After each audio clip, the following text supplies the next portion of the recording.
Bueno, entonces, buenas tardes a todos y a todas. La charla de hoy va a ser acerca de gestión de la corrosión en el caso de refinería YPF, que es la refinería YPF La Plata, que es en la que yo trabajo. Iba a presentarme, pero ya me presentaron, así que si quieren paso a contarles el contenido de la charla. Mi idea, cuando los chicos de la Universidad de Avellaneda me contactaron para invitarme a dar esta charla, me contaron que el tema que les interesaba que exponga era gestión de la corrosión. En base a eso yo armé una presentación de la siguiente manera, porque no sabía bien cómo mostrarlo y me gustó así. Dividí la presentación en las siguientes secciones.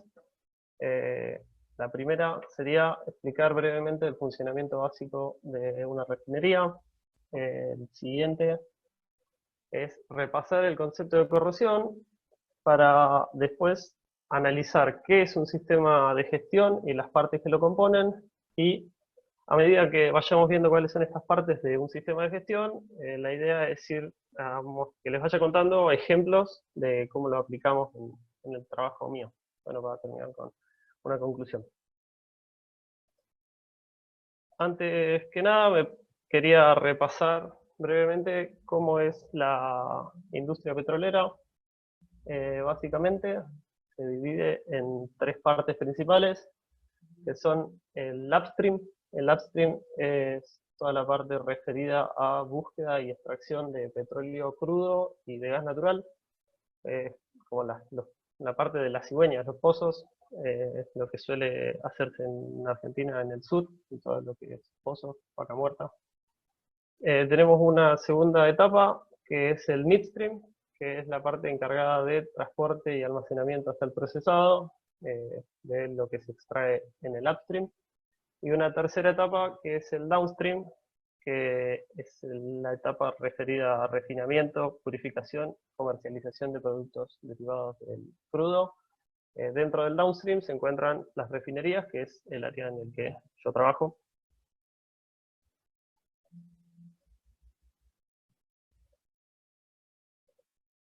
Bueno, una refinería de petróleo está dividida en distintos conjuntos de equipos. Nosotros le llamamos equipo a cada uno de estos tarros. Los distintos conjuntos de equipos se llaman unidades, y dentro de cada una unidad puede haber equipos como torres, reactores, esto es un horno, acumuladores, intercambiadores de calor, bueno, hay un montón. Es importante entender que las distintas unidades que tiene una refinería realizan distintas tareas, pero principalmente se dividen en dos grandes clases: las unidades de fraccionamiento y las de tratamiento o purificación. Las de fraccionamiento, las primeras, como su nombre lo indica, se encargan de fraccionar productos complejos como el crudo, que viene del upstream. El crudo que viene es una mezcla de un montón de cadenas de carbono más largas, más cortas, y tiene un montón de cosas, en distintos cortes según su peso molecular. Así es posible obtener subproductos del crudo, como pueden ser el propano, el butano, la nafta, el gasoil, el asfalto, bueno, a medida que van creciendo los pesos moleculares, entre otros. Sin embargo, estos subproductos que tenemos después del fraccionamiento todavía no están listos para su comercialización, porque tienen muchos aspectos que deben corregirse aún, como por ejemplo la eliminación de impurezas. El crudo, cuando nosotros lo sacamos, trae consigo la parte que a nosotros nos interesa, muchas cosas que no nos interesan y que tenemos que deshacernos en algún momento. Como pueden, esas unidades son las de purificación o tratamiento. Como pueden ver en la imagen, los materiales usados para la construcción de las plantas de la refinería, de los equipos, son mayoritariamente metálicos, y en menor medida también se usan materiales cerámicos y polímeros, pero mayoritariamente son metálicos. Entonces, ¿qué creen ustedes que pasa cuando sometemos a estos materiales a los productos agresivos, temperaturas elevadas, presiones elevadas típicas que se encuentran en una refinería, que son las que necesitamos para llevar adelante estos procesos. Bueno, como se podrán imaginar, lo que aparece es la corrosión. Me gustaría leer la definición de qué es la corrosión. La corrosión podemos definirla como la reacción química o electroquímica de un metal o una aleación con su medio circundante con el consiguiente deterioro de sus propiedades. En el ejemplo que podemos ver acá a la derecha, podemos ver un ejemplo de corrosión. Fíjense que esta definición lo que incluye son partes fundamentales como que para que haya corrosión tiene que haber una reacción química o electroquímica, un metal o una aleación y un medio circundante. Esta imagen la saqué de una norma API, esta que hay referencio, y dice corrosión atmosférica de una línea de LPG cercana a una torre de enfriamiento. Si vamos analizando la corrosión atmosférica, lo primero que nos cuenta, nos indica cuál es el mecanismo de daño que provocó esta corrosión. Al siguiente vemos que es en una línea es una tubería, un caño, como el que podemos ver, de LPG. LPG es una sigla que se usa para referir al gas licuado de petróleo. No sé si se acuerdan que recién nombré uno de los productos de fraccionamiento como el butano, el propano. Bueno, esos son LPG. Y terminamos viendo que es cercana a una torre de enfriamiento. Esto nos puede dar una idea de cómo es el medio circundante. No sé si alguna vez habían visto cómo son las torres de enfriamiento de agua. Son estas como las que vemos acá, como las que hay en la planta nuclear de Bern.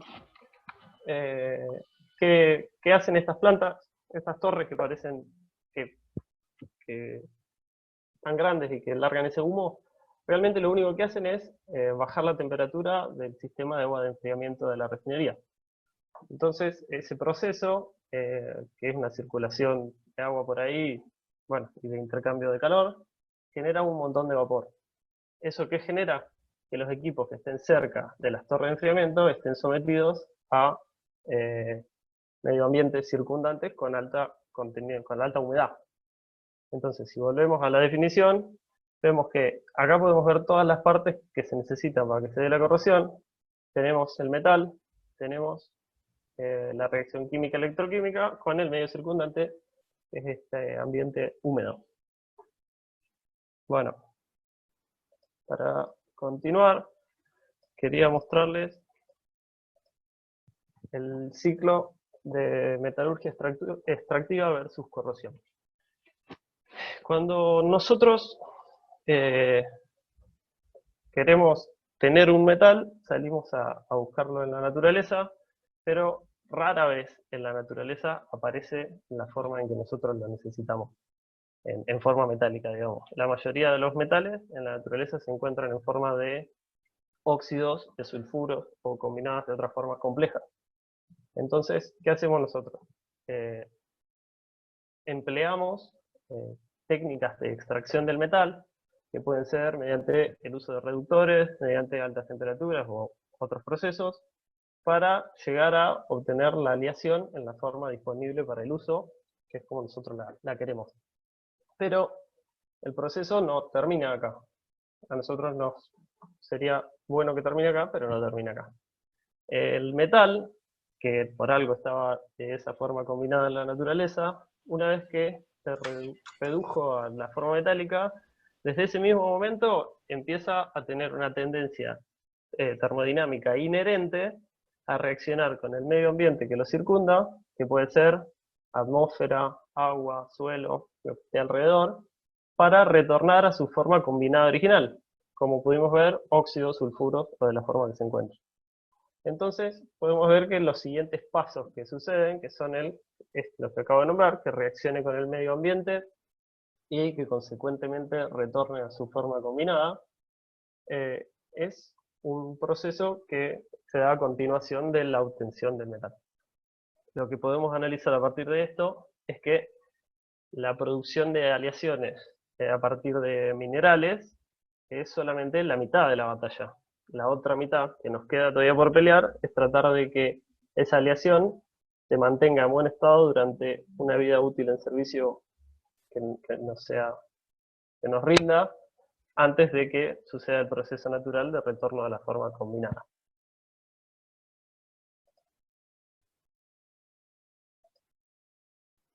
Bueno,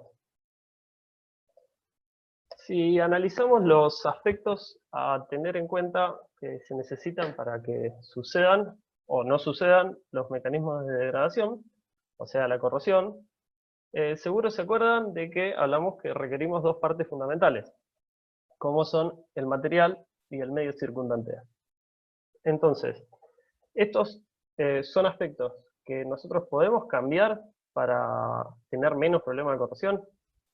Sí, si pensamos, por ejemplo, en el medio circundante, yo puedo esforzarme para que los fluidos que lleguen a mi refinería vengan con menor cantidad de agentes corrosivos, de contaminantes. Sí, la realidad es que sí, yo puedo exigirle a mi proveedor que, por ejemplo, mi proveedor de crudo, que me entregue un crudo más limpio. Y si lo pienso respecto de los materiales, ¿puedo elegir materiales más nobles y así evitar un montón de daños? Seguro que sí. No es ningún secreto que año a año se, se consiguen aleaciones con niveles de impurezas cada vez más bajos, aparecen un montón de aleaciones nuevas, de materiales nuevos, de excelentes niveles y de resistencia al daño. Lo que pasa es que si analizamos solo esta parte, nos estamos olvidando del factor que es el más importante a la hora de la toma de decisiones en la industria, que es el factor económico. Si yo hago una refinería de oro, o de superaleaciones base níquel, cobalto, siendo un poco menos exagerado, pero no tanto, porque son carísimas, voy a sacarme de encima muchísimos problemas de corrosión. Pero me va a salir carísimo construirlo. Y nunca hay que olvidarse que el fin principal que persigue esta industria, como todas las industrias, es la de generar dinero, la de generar ganancias. Entonces, lo que pasa es que se establece una relación de compromiso entre el costo que tiene instalar y mantener una planta de un material y el beneficio que esto puede llegar a acarrear. Y si analizamos cuál es el resultado de esta relación de compromiso, podemos ver, es cuestión de ver una refinería nomás, como la que tenemos acá en la imagen, que no es la de La Plata, es una que dorada no es, así que ya ahí van a poder ver que de oro no la hacen. No, la mayoría de los equipos se hacen de acero al carbono, de aleaciones de aceros de baja aleación, que son los más baratos, y el uso de materiales de mayor nobleza, y por lo tanto más caros, no, se usa, pero muy restringido a lugares estratégicos y minoritarios. Entonces, si nosotros vimos que los conceptos básicos de corrosión son esos dos, y la mayoría de las veces no podemos modificarlos, entonces la pelea a la corrosión se la tenemos que dar desde otro lado. En ese caso es importante hacerse nuevas preguntas como la siguiente. Tenemos que preguntarnos como empresa nosotros mismos cosas como ¿qué cantidad de corrosión acepto tener? Eso va a llevar de la mano empezar a cuantificar la corrosión. ¿Cuál es la posibilidad de que un equipo falle debido al avance de un mecanismo de degradación? Yo sé que un equipo puede llegar a tener, por ejemplo, una oxidación, pero ¿en qué cantidad? ¿Con qué velocidad? ¿Qué posibilidad de que eso avance lo suficiente como para hacer que ese equipo falle? Otra pregunta sería, ¿cuáles serían las consecuencias de esa eventual falla? Porque no es lo mismo que se pinche un equipo que trabaja a muchísimos kilos de presión y con un contenido peligroso que un equipo que tiene algo que es inocuo. Y bueno, todas las respuestas a todas esas preguntas las consigo a través de lo que es la gestión de la corrosión. Primero, antes de hablar de gestión de la corrosión, quería repasar el concepto de sistema de gestión. Un sistema de gestión, también voy a leer la definición, es un conjunto de reglas y principios relacionados entre sí de forma ordenada, para contribuir a la gestión de procesos generales o específicos de una organización. Permite establecer una política, unos objetivos y alcanzar dichos objetivos.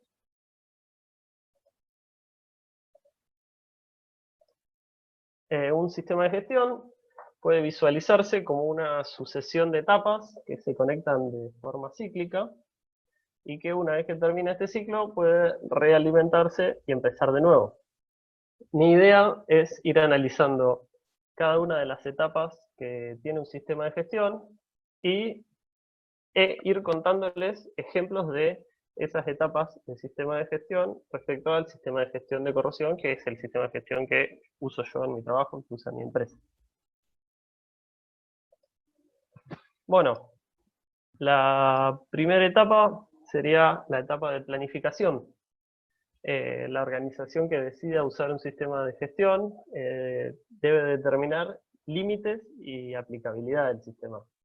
Eso es el establecimiento del alcance y eso lleva a preguntarse qué activos van a ser gestionados. Un activo de una empresa son todas las propiedades que esa empresa tiene. Un activo en la refinería puede ser un tanque, un acumulador, como lo puede ser también un auto, una escalera, las cosas que tiene la refinería. Las distintas, esas son activos.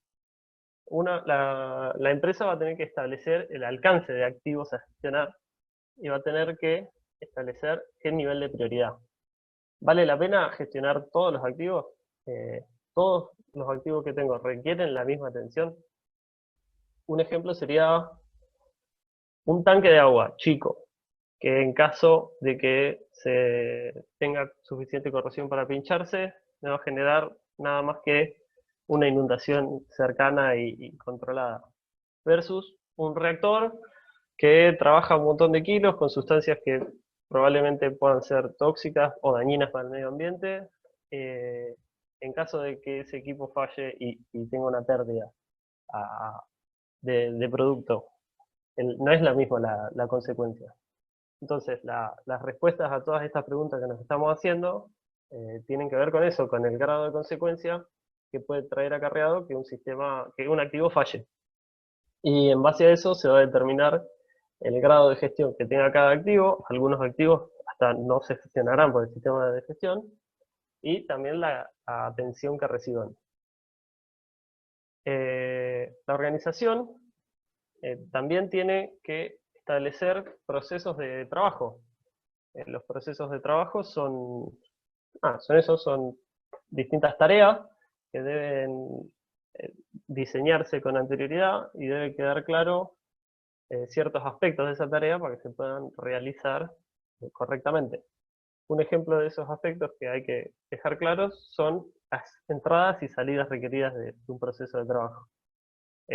Los ejemplos de cómo lo hacemos nosotros capaz son un poco más complejos, pero un ejemplo de esto sería, si un proceso de trabajo en una fábrica de puertas mi proceso de trabajo es hacer el agujero para el picaporte, la entrada necesaria que yo tengo es que alguien me entregue la puerta, todavía no se le hizo el agujero, pero que me entregue una puerta para hacer el agujero. Yo sin eso no puedo hacer mi proceso de trabajo.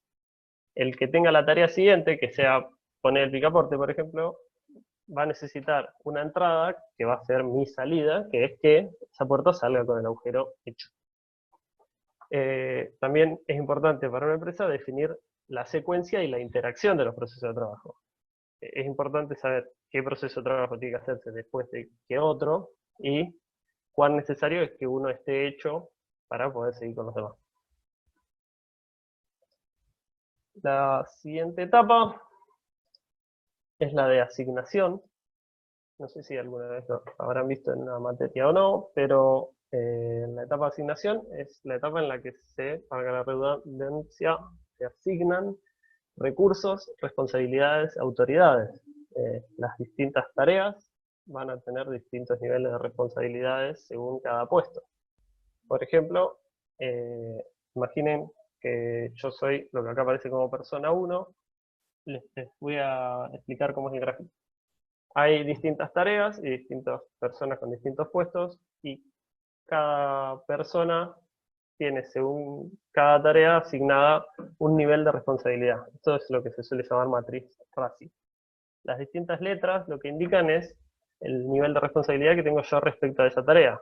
La R es responsable primario, la A, no me acuerdo bien, pero creo que es algo así como responsable secundario. La C es que para hacer esa tarea seguramente se te consulte algo.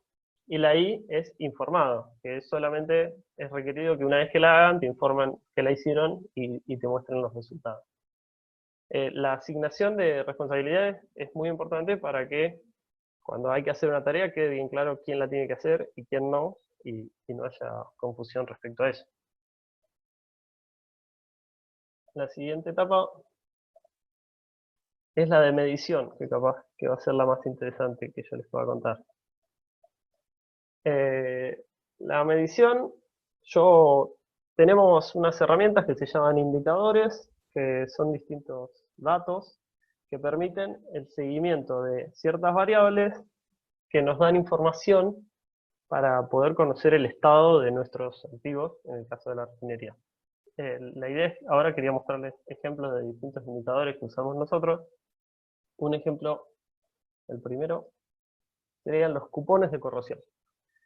Una de las variables que a nosotros nos interesa saber de nuestros materiales es la velocidad a la que se están corroyendo. En muchos casos, uno no puede pretender que haya cero corrosión y tiene que convivir con la corrosión, y ya que decide convivir con la corrosión, tiene que saber a qué velocidad está avanzando. Entonces, alguna herramienta que tenemos son los cupones de corrosión, son ejemplos como los que pueden ver acá. Los cupones de corrosión no son más que trozos de metal, que usualmente pueden ser del mismo metal que está hecha la cañería, por ejemplo, que se introducen en líneas que están en servicio, líneas que forman parte de una planta y que están a temperatura y a presión, en las mismas condiciones que está, no sé, la tubería, por ejemplo, que está llevando todo ese fluido. Entonces yo, mediante la introducción de ese cupón y después de una cierta cantidad de tiempo sacarlo y analizarlo, puedo, al relacionar el peso que tenía antes de meterlo en ese proceso y el peso que tenía después de toda esa cantidad de tiempo debido a la pérdida por corrosión, puedo hacer unas cuentas y analizar cuál es la velocidad de corrosión que está teniendo mi equipo.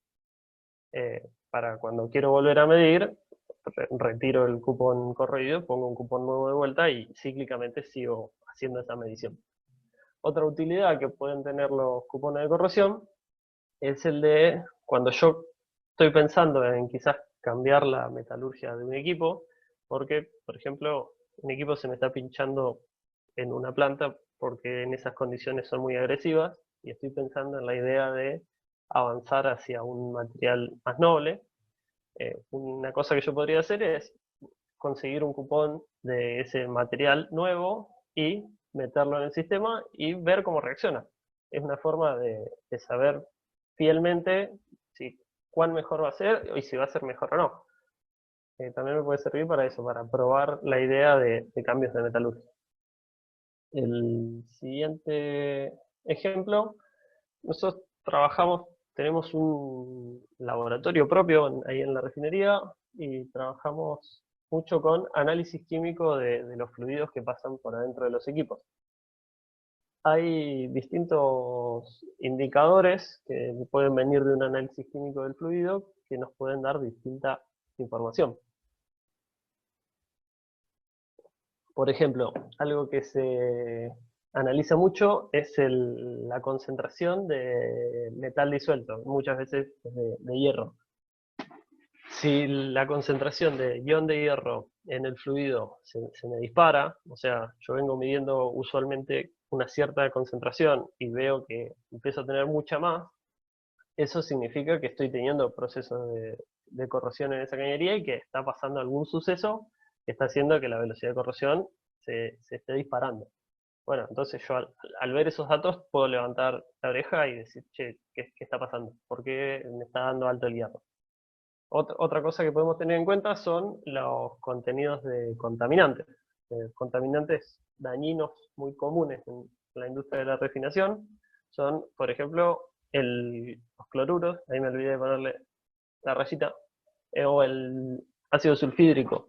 Es muy común que vengan con el crudo y que siempre queda una cantidad remanente. Y son los encargados de muchos de los mecanismos de degradación que nos dañan los equipos. Otro ejemplo puede ser las termografías. Las termografías son ya un ensayo no destructivo que usamos, que es como una fotografía que nos permite ver cómo se da la distribución de la temperatura en un equipo. Así nosotros podemos identificar un punto que está más caliente que el resto o más frío. Si ven acá, la escala en la que me da esas respuestas es en colores. Esto no sé si se ve bien, pero es como una foto de un equipo que en vez de tener los colores originales, tiene los colores asignados a temperatura. Y al lado tienen una barra indicativa que nos permite hacer la comparación. Un ejemplo de qué podría estar pasando acá o qué nos podría estar indicando esta termografía puede ser, por ejemplo, que ese equipo, esto no lo sé, es algo que me estoy inventando, pero que puede ser así, que ese equipo por algún motivo tenga un revestimiento interno. Muchas veces hay equipos metálicos que del lado interno tienen un recubrimiento cerámico, que es el que está en contacto con el fluido, que eso puede darse por distintos motivos. Puede ser que el material metálico que conforma el equipo no sea resistente desde el aspecto de corrosión al fluido y el cerámico que lo recubre sí. U otro caso puede ser aislamiento térmico, puede ser que el fluido que esté pasando por adentro sea de una temperatura muy elevada y el material metálico por sí mismo puede llegar a perder sus propiedades. Y en ese caso se puede poner un cerámico refractario en el medio. En este caso podría haber pasado, no sé si ven, pero tenemos en esta parte superior unos 71 grados, es muy buena la calidad de la imagen, mientras que acá en la parte lateral tenemos algo así como 290 grados. Eso podría darse, que alguna vez pasa, que el recubrimiento refractario interno en alguna zona por algún motivo se desgaste o se desprenda y el metal que no estaba diseñado para estar expuesto a algunas temperaturas pueda quedar expuesto. Una termografía rápidamente nos permite observar lugares donde puede estar pasando sucesos como ese. El siguiente ejemplo, bueno, es quizá el más común y es el que más se usa. La medición es el ensayo no destructivo de medición de espesores por ultrasonido. Nuestras campañas de administración y de medición de espesores en los equipos nos permiten, eh, seguramente ya saben cómo funciona, mediante un dispositivo, ir y tomar distintos puntos del equipo y obtener la respuesta de qué espesor de metálico, en caso de que sea un equipo metálico, obvio, nos queda remanente, o sea, ¿qué tenemos? Nosotros por diseño y por plano sabemos que ese equipo originalmente se instaló con un cierto espesor y a medida que va pasando el tiempo y distintos mecanismos de degradación, ese espesor va disminuyendo. Estos dispositivos nos indican, bueno, el espesor de pared metálica y mediante el análisis nos permite identificar sitios que tienen pérdida de material mayores a otros. La idea es que comparando el valor que yo tengo de una medición de ultrasonido en un punto versus la misma medición cierta cantidad de tiempo después, puedo, al igual que como hacíamos con los cupones de corrosión, obtener una respuesta de qué velocidad de corrosión estoy teniendo en ese sitio.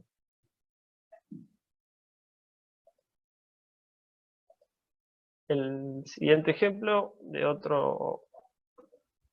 medición que hacemos, los mecanismos de degradación muchas veces están asociados a la corrosión de pérdida de espesor, pero no siempre vienen por ese lado. Hay muchos mecanismos de degradación que su modo de fallo es mediante la fisuración, la fisuración puede ser muy peligrosa porque puede eventualmente conducir a fallas que en vez de darse mucho tiempo se den de un momento a otro, fallas catastróficas, y eso puede ser muy peligroso. Una forma que tenemos de ver si un equipo está fisurado o no está limitado a que la fisura sea superficial, pero bueno, es un ejemplo, son los líquidos penetrantes. Después hay diversos métodos más complejos que hoy no voy a contar que permiten encontrar fisuras ya con fisuras que no necesariamente salgan a superficie como los líquidos. Bueno, para cerrar el tema de medición me parecía importante destacar eh, que es muy importante la calidad del dato. Nosotros trabajamos mediante análisis de todos estos datos obtenidos, y que estos datos sean lo más precisos posible es algo muy importante para hacer una gestión correcta de la corrección. Para eso se pueden tomar ciertos recaudos, como asegurarse de que la calibración de todos los equipos que usamos para hacer los ensayos no destructivos esté al día y sea la correcta, que los datos que se obtengan mediante esos ensayos se almacenen de la forma correcta y tengan una trazabilidad fácil y buena. Y bueno, un poco les conté, pero también es importante a la hora de usar un indicador de medición, elegir el indicador correcto, que va a ser el que me dé resultados que a mí me sirvan más. Eso lo voy a tener que decidir en base a aspectos de la corrección que espero tener, como el mecanismo de daño o el modo de daño. No es lo mismo esperar una fisuración que una pérdida de espesor. Históricamente, por ejemplo, en muchas refinerías se acostumbra a todos los equipos cada cierta cantidad de años ir y tomarles ultrasonido como mostré antes, por medición de espesores por ultrasonido. Pero lo que no se tuvo mucho en cuenta es que en caso de los aceros inoxidables austeníticos, y esto es una generalización grande que estoy haciendo, pero bueno, tómenla como eso, se les tomaba espesores a lo largo del tiempo, y los mayores problemas de degradación que tienen ese tipo de materiales no suelen ser de pérdida de espesor. No es muy común que tengan pérdidas de espesor a lo largo del tiempo. En cambio, sí suelen tener muchos más problemas con los mecanismos de fisuración. Entonces, había un montón de lugares en los que se tomaba ultrasonido periódicamente y era un recurso que se estaba gastando y que capaz no era tan útil, y que una vez que se va analizando mejor esto y aspectos como eso, se pueden destinar esos recursos a otro lado. Y bueno, eso es un poco gestión. La siguiente etapa es la evaluación. La evaluación es lo siguiente. Una vez que yo obtengo los datos de medición que necesito, que los obtengo mediante los indicadores que decidí, tengo que ver qué hago con esos datos. Esa es la etapa de evaluación. Incluye, disculpen que la imagen que pongo acá tiene dos cosas que no tiene que tener una imagen en una presentación. La primera es que la calidad es malísima, pero bueno, era la imagen que quería mostrar y no encontraba otra. Y la segunda es que no está en el mismo idioma que la presentación, no sé si llegan a ver porque la calidad es muy mala, pero está en inglés. Pero bueno, la voy a ir explicando. Las ventanas bueno, una forma de evaluar la información obtenida puede ser, como un ejemplo, las ventanas de corrosión, las ventanas operativas. Las ventanas operativas, que acá están ilustradas con esta ventana, son, eh, yo tengo un equipo de un material y un fluido, y sé que respecto a un cierto mecanismo de degradación, va a haber, si tomamos de ejemplo como una variable la temperatura, va a haber una temperatura óptima a la cual no voy a tener problemas de corrosión, voy a tener problemas mínimos. Esa temperatura, imaginemos que si empieza a crecer y se dan valores bastante mayores o menores a esa temperatura óptima, ya puedo llegar a lugares donde tengo más riesgos de tener ese mecanismo de degradación. Bueno, yo puedo decirle a un sistema que freno acá y explico esto. Nosotros tenemos muchos equipos en los que estamos midiendo una variable constantemente. Tenemos un indicador, un instrumento, por ejemplo, que con la temperatura está constantemente midiendo la temperatura. Si yo sé que debajo de cierta temperatura o encima de cierta temperatura puedo llegar a tener problemas de corrosión, puedo como setear, configurar a ese instrumento para que si se superan un valor superior o inferior que yo indique, accione algún aviso que a mí me haga saber que che, la temperatura ya está fuera del rango óptimo, está en un rango en el que puede llegar a haber corrosión. Yo puedo dejarle dicho algo como que, bueno, si eso pasó, al otro día me mande un mail automático que me diga ayer sucedió esto. Lo que puede pasar también, yo puedo establecer como un primer nivel que tiene una cierta cantidad de peligro, pero que no es tanta, pero también puedo indicarle un segundo nivel de peligro. Por ejemplo, una temperatura ya por encima de la cual tengo muchas chances de que suceda una corrosión o muy elevada desde la velocidad o que pueda hacer daño mayor. En ese caso ya puedo preconfigurarle que tome acciones como, no sé, hacer un llamado o lo que sea. Eso es una forma de, en vivo, evaluar los datos que obtengo mediante los indicadores y hacer algo útil con ellos. Bueno, la siguiente etapa es la de la comunicación. Este tema es muy importante, muy importante, y es un área donde muchas veces suele haber problemas. Establecer dentro de todas las partes de la empresa que forman, que usan el sistema de gestión de la corrosión o un sistema de gestión en general, es importante que la comunicación sea buena, sea muy buena. Un ejemplo de esto puede ser lo que son las vías formales. Si, si yo quiero asegurarme de que la información que yo quiero pasarle a alguien le llegue de forma correcta, tengo que usar vías formales de comunicación que tienen que estar previamente establecidas. Muchas veces se usa un correo o un llamado o una reunión o lo que sea, pero si nos aseguramos que existan esas cosas, vamos a estar, va a ser más probable que la comunicación sea buena y que no haya pérdida de información en el medio. Otro aspecto muy importante de por qué la comunicación incide tanto tiene que ver con la colaboración. Un ejemplo de esto tiene que ver en el lugar donde yo trabajo, en la refinería. Somos un montón de áreas distintas en las que, si bien somos todos YPF y todos la refinería, no siempre las otras áreas te colaboran tanto y no siempre vos le colaboras tanto al resto.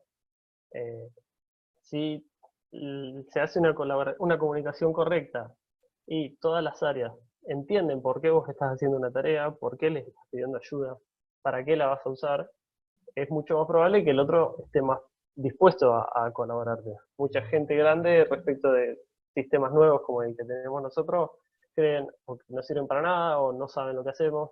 Entonces muchas veces nos encargamos de hacer alguna reunión, acercarnos, interesarnos por lo que ellos hacen, y en base a todo eso hay muchas más chances de que podamos hacer un proceso colaborativo mejor, y a la larga todos necesitamos de todas las áreas.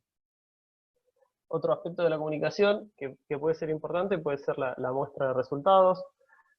Como parte de muchos procesos de trabajo que nosotros tenemos en la refinería, y muchas veces un ítem o una salida, como hoy hablaba, que tiene que ver con la obligación de juntar a todas las personas que colaboraron con vos en la realización de ese proceso de trabajo y hacer una reunión o una exposición y mostrar los resultados, que ellos vean que eso se hizo, que sirvió para algo, que vean cómo dio ese análisis, que puede dar bien o puede dar mal. Pero bueno, todos esos aspectos son muy importantes. La siguiente etapa, que si no me equivoco es la última, es la retroalimentación. La retroalimentación es básicamente analizar con toda la información que obtuvimos y toda la experiencia que ganamos llevando adelante todo este proceso de gestión, qué información obtuvimos. Ahora que sabemos mejor qué es lo que pasa, cómo podemos actuar mejor en la próxima vez que hagamos esto para mejorar los aspectos que sea necesario mejorar. Es una idea relacionada a aprender de lo sucedido y de la experiencia y tratar de sacar el mejor jugo posible y que eso va a ir transformando el sistema para mejor seguramente. Bueno,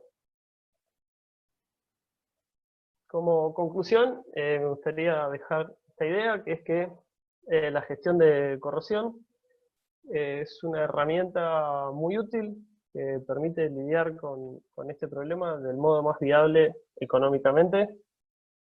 Además, muchas veces no es algo que sea opcional, suele ser requerido tanto por empresas aseguradoras o por organizaciones públicas. Por ejemplo, en la provincia de Buenos Aires hay una organización provincial que se llama OPDS, que a nosotros nos obliga como inspección de una refinería a presentarles documentación que indica que ciertos equipos de cierto peligro se inspeccionan cada un tiempo y cuál es el resultado de esa inspección. Y bueno, y quedarnos con la idea de que si bien cuesta trabajo la implementación de un sistema de gestión en general, o uno de corrosión en mi caso, sin dudas trae grandes beneficios. Ordenarse en el trabajo es algo que siempre va a ayudar. Y bueno, eso es todo lo que tenía para contarles por hoy. Muchas gracias por su atención y espero alguna consulta si tienen. Sí, sí, acá hay un par. Bueno, primero agradecerte, Santiago, muy bueno, muy súper claro y por lo menos a mí es un tema muy interesante desde el punto de vista que es muy abarcativo y bastante holístico, sobre todo para la ingeniería en materiales, ¿no? Hablar de gestión de la corrosión eh, es algo que va a suceder en diferentes tipos de industrias, no es algo solamente abocado a la industria petroquímica, sino que en cualquier otro tipo de industria hay mucho de estas problemáticas la cual hay que gestionar, ¿no? Acá me consultan, a ver, dicen, te consultan, no me consultan a mí, pero dice, ¿cómo es el sistema mediante el cual se introduce el cupón en el sistema en servicio, en cañerías y también en equipos? Eh, Te cuento, desde los ejemplos que yo he visto, usualmente se hacen en cañería. Si yo quiero saber la velocidad de corrosión de un equipo, usualmente ese lugar de cañería que analizo es el que está más próximo a un equipo. Para eso la cañería en este caso tiene que tener un dispositivo soldado que tiene que estar situado ahí. Yo no puedo hacerlo donde yo quiera de un día para otro, esa cañería en ese punto tiene que tener un lugar que puedo meterle el dispositivo. Y es un proceso que tiene su complejidad importante, sobre todo porque se hace sobre la línea en vivo, o sea, a la línea esa que yo le estoy metiendo un cupón, sacando un cupón, en ese momento está pasando por adentro producto que muchas veces está caliente, está con mucha presión, muchas veces es tóxico en las refinerías, hay un montón de fluidos que tienen altos niveles de toxicidad. Yo en un momento de mi trabajo auditábamos el proceso de poner los cupones y de sacarlos y acompañaba a los que hacían este proceso. Y sí, todos esos dispositivos de extracción y de cupones tienen distintas válvulas que vas abriendo y que vas purgando y que te aseguras de alguna forma que nunca la línea quede formalmente abierta a la atmósfera. Y, y bueno, es un poco complejo, estaría bueno haber tenido los dibujos que lo explican, pero sí, no es algo fácil. Y es No, algo que conlleva mucha responsabilidad. totalmente, totalmente. Acá me preguntan, ¿la termografía se puede utilizar como un método para indicar de manera directa zonas de corrosión o se utiliza para hacer un análisis previo cualitativo para posteriormente, mediante la técnica de ultrasonido, evaluar la sección de manera cuantitativa? La termografía, hasta donde yo la hemos usado, muchas veces tiene que ver con, yo al ver un punto caliente, puedo ya ir dándome cuenta, sabiendo cómo funciona el equipo, qué características tiene, que es más probable que ahí pueda llegar a haber un suceso de corrosión en el futuro o que ya haya pasado. Seguramente la próxima vez que vaya a tomar un ultrasonido voy a ir derecho a donde está el punto caliente e ir a ver qué pasó acá, esperando que no haya habido tanto daño. pero muchos mecanismos en los que el nivel de avance de la degradación va relacionado directamente con la temperatura, por ejemplo, es sabido que ese lugar seguramente tenga más corrosión que los otros que no perdieron, por ejemplo, el refractario, como el ejemplo que dio. Bien. ¿Y qué normas están utilizando actualmente en inspección de corrosión? API, ASME. Nosotros, yo no sé mucho cómo es el tema de la confidencialidad, pero esto no creo que sea confidencial. Trabajamos con lo que es normativa API. Yo ahí se los contaba antes de empezar la charla que hacemos inspección basada en riesgo, que es una, una gestión que tiene API, una metodología que está enfocada a evaluar el riesgo que puede tener cada uno de los activos y en base a eso entregarle más o menos recursos de inspección. El riesgo no es otra cosa que la multiplicación de la posibilidad de que suceda el evento ese al que le tememos, según esta norma, es que un equipo, culpa del avance del mecanismo de degradación, pierda su fluido contenido a atmósfera. Es una norma API que usamos, ese es el riesgo, o sea, lo que queremos evitar. Y nosotros llegamos a ese valor de riesgo mediante evaluar qué posibilidad hay de que eso suceda, y eso es la probabilidad, y la consecuencia que es, en caso de que eso suceda, bueno, ¿qué pasa? ¿Qué generaría? ¿Es tóxico? ¿Puede llegar a haber un incidente con una intoxicación de una persona, de muchas? ¿Puede haber problemas de inflamabilidad, explosividad? En base a todo ese conjunto de datos se llega a un valor numérico de riesgo que permite escalar los distintos activos entre sí, entre de mayor y menor riesgo, y en base a eso se les otorgan mayores o menores recursos de inspección, como por ejemplo que se inspeccionen cada intervalos menores, o que puede ser que lleguemos a un equipo que nos demos cuenta que con tomarle espesores cada 10 años está bien, porque no pasa nada. Muy bien. Santiago, bueno, por último, esta es una pregunta mía. ¿Ustedes utilizan o se utiliza en la industria algún sistema de simulación por elementos finitos o alguna otra metodología que pueda de alguna manera predecir algún modelo de corrosión? Nosotros tenemos, por ejemplo, laboratorios acá en la Universidad de Avellaneda que utilizan herramientas de simulación para diferentes tipos de materiales. Bueno, y sé que existen algunas técnicas como para predecir. Quería entender un poco si conoces algo de eso, si se utiliza. Sí, normalmente lo que son sistemas de elementos finitos son cosas que por lo menos yo no manejo y que usualmente mis colegas tampoco lo hacen. Hay gente especializada que se encarga de eso, que usualmente son empresas tercerizadas a las que uno acude. Yo no sé si decirte que hay algún modelado de cálculo finito respecto a la corrosión en sí, pero sí muchas veces utilizamos, por ejemplo, en casos en los que queremos saber estados tensionales de equipos grandes o cañerías grandes, un análisis por elemento finito nos permite saber, por ejemplo, dónde ah, pueden concentrarse mayores tensiones, que muchas veces la cantidad de tensión que tiene un sitio de un material es uno de los aspectos primordiales para que sucedan ahí mecanismos de degradación, como es por ejemplo muchas fisuraciones suceden en lugares que suelen estar más tensionados que otros. ¿Algún otro ejemplo de elementos finitos? Bueno, sí, sé que se usa mucho con estudios de fluidodinámica y de tratar de, en cañerías o en equipos donde tenemos problemas con erosión, con fluidos que son naturalmente erosivos o traen consigo algún producto sólido que con el tiempo erosionan. También se puede analizar dónde pues, se van a dar mayormente esos sucesos de erosión, y es algo que se puede predecir. Y ahora no me estoy acordando mucho más, pero sí, es algo que nos excede, pero a lo que algunas veces acudimos. Bien, bien, bien.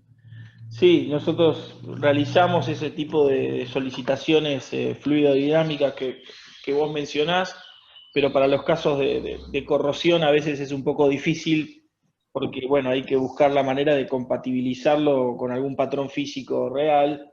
Sí. Bueno, pero es interesante, no deja de ser muy interesante para todos los temas de predicción e investigación, ¿no? sobre todo. Sí, creo que también es importante tener en cuenta que, si bien parece que hace tiempo que se conocen muchas cosas, todo lo que es el aspecto de los materiales y de los ensayos es bastante nuevo. O sea, Totalmente, tanto el total. avance del cálculo de elementos finitos, como las técnicas de ensayo no destructivo, como los materiales, es algo que estamos en una carrera constante y que está re en los inicios, y Exacto. que es abismal año a año lo que cambia. Bueno, acá me vuelven a consultar por las normas. Dice que qué normas se utilizan normalmente en inspección de corrosión. Conozco la API 570 para cañerías, 579 para equipos y 653 para tanques de presión atmosférica. Bueno, Sí, es medio una pregunta con respuesta. Ya, pero esas las usamos a las tres. Hay una que yo soy medio malo con los nombres, pero hay una que es muy buena, que creo que es la 571 también de API, que lo que hace es, de una forma concisa, porque muchas veces lo que uno necesita es una cierta cantidad de información y no más, porque te perdés, de una forma concisa y ordenada, tiene todos los mecanismos de daño que suelen suceder en una refinería y te va indicando qué tiene, a qué materiales afecta, qué tiene que pasar para que eso suceda, en qué unidades suele pasar, en caso de que esté pasando, de qué forma me doy cuenta que está pasando, con qué técnicas puedo ir a buscarlo a ver si está pasando o no. Si ya me di cuenta que está pasando, ¿qué puedo hacer para mitigar eso? Y suelen tener también un montón de imágenes comparativas y en una o dos o tres hojas por mecanismo de daño te lo explica de una forma concisa y bien, y muchas veces estamos consultando esa. Perdón, tomo la palabra un cachito, sí pero no es una norma, es una práctica recomendada, la API Ahí es, 571.